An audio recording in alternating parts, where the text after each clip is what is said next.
This is probably the best cranberry sauce you will ever have. Hello, my name's Chris and welcome to Chef Fix-It. When I make fresh cranberry sauce, I start with the recipe on the bag and then I add a secret ingredient, blood orange. And most people that try this recipe, they say it's the best cranberry sauce they've ever had. Turkey, sir. That is very weird, Agent. Copy that. How do we address it, sir? With cranberry sauce. Let's fix it. So let's get started with zesting the oranges, then we'll juice them. When zesting an orange, you definitely want to be very light with the pressure, and it's a twisting motion with your wrist. You want to make sure that you get the zest only and not the yellow part underneath, which is called the pith. That part of the orange is quite bitter, and you definitely don't want that in whatever you're making. I'm making a double batch today, which requires 3 oranges and 2 bags of cranberries. That zest is smelling really good. Now let's do the juicing.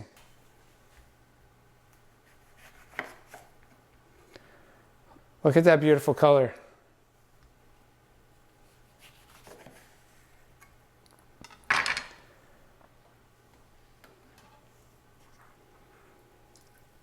Aside from having a beautiful deep red color, blood orange flavor is not quite as sweet or as acidic as a regular orange. It adds a nice warmth to the cranberry sauce.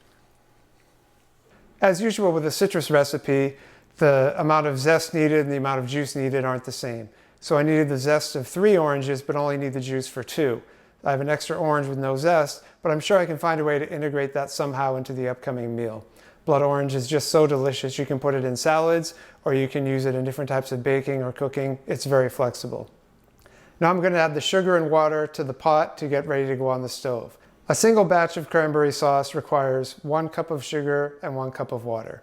I'm making a double batch, so I'm doing 2 cups of each. I'm going to add the sugar by weight and then add the water. So 2 cups of sugar weighs 400 grams. Let's go ahead and get that. You can't tell from this angle, but I do actually have a scale under that pot, and I'm watching the numbers carefully as I pour out the sugar. All right, perfect. Now let's get the 2 cups of water. Now it's time to head to the stove. Homemade cranberry sauce is essentially a jam, and we're starting by heating up the water and the sugar to dissolve the sugar. And I do this before adding the berries because I want to make sure that the sugar doesn't burn on, so I just heat it up kind of slowly at first until everything dissolves.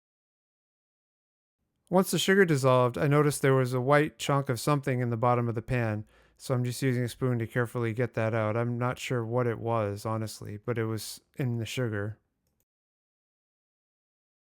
Now that's resolved, let's continue to heat the sugar-water mixture until it comes to a simmer, and once that happens, we're going to go ahead and add the cranberries.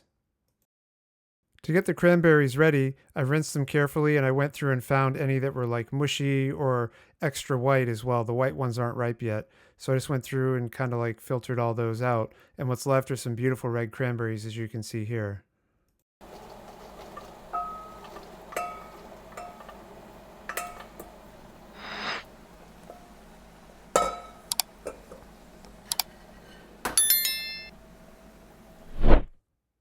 Also going to add the blood orange zest at this time. Make sure that flavor gets integrated when the cranberries cook. So now I'm also going to add the juice from the 2 blood oranges. And I didn't subtract the water even though I added some extra liquid.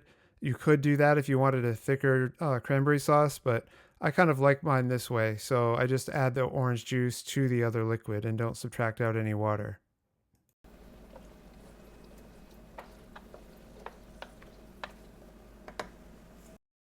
Now it's just a waiting game for the liquid to come to a boil again, and then what happens is the cranberries start to pop when they get hot, and you just want to be careful to monitor this. You don't want the liquid to boil over and make a huge sticky mess all over the stove.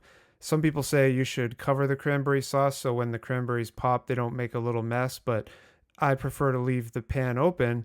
That way I can see what's going on. I'd much rather have a little sticky drops here or there as opposed to a massive boil over mess. Cranberries are kind of magical for making a jam because they contain pectin, so you don't need to add anything. They actually thicken themselves. That's why this recipe is so simple. So here you can see that it's starting to come to a boil, and I'm right on top of it, and you can see some of the cranberries popping too. Now that things are heating up, I adjust the temperature, turn it down just a little bit so I don't get a boil over mess. And then it's just a game of stirring and simmering, stirring, and simmering once you get the heat right.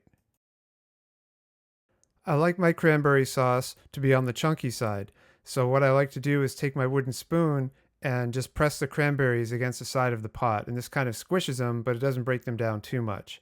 You could use an immersion blender or put the whole thing in a regular blender and make it really kind of smooth if you wanted. I like it this way though. How do you like your cranberry sauce? Let me know in the comments. Maybe you like them Bart Simpson style? I hope not.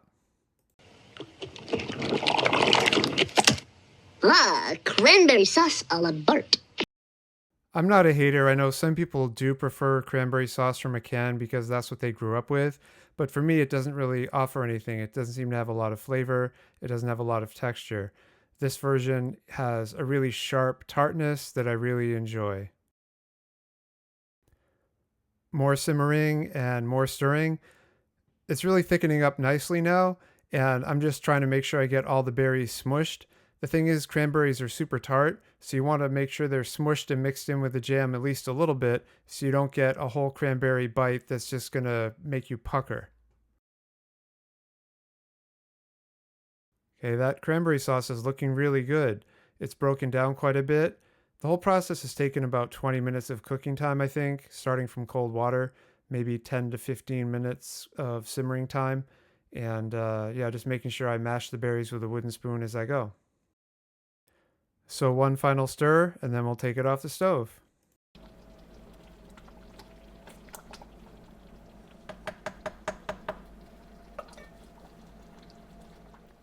Once your cranberry sauce is thick enough, you want to take it right off the stove and pour it in a heat-proof serving dish.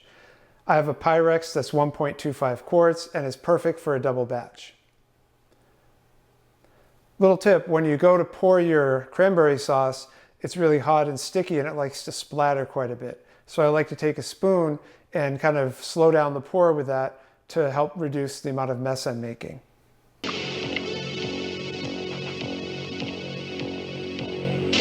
It's not cranberry sauce.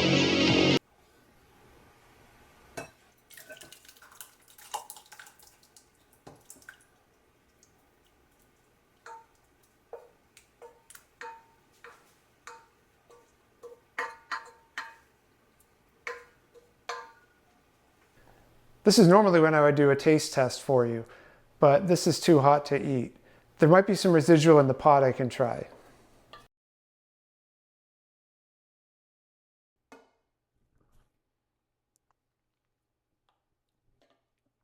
Oh, that's really nice. The cranberry with the orange is nice and sharp, but the flavors blend perfectly together. Yeah, that's really wonderful. You definitely can't get anything that tastes like this from a can.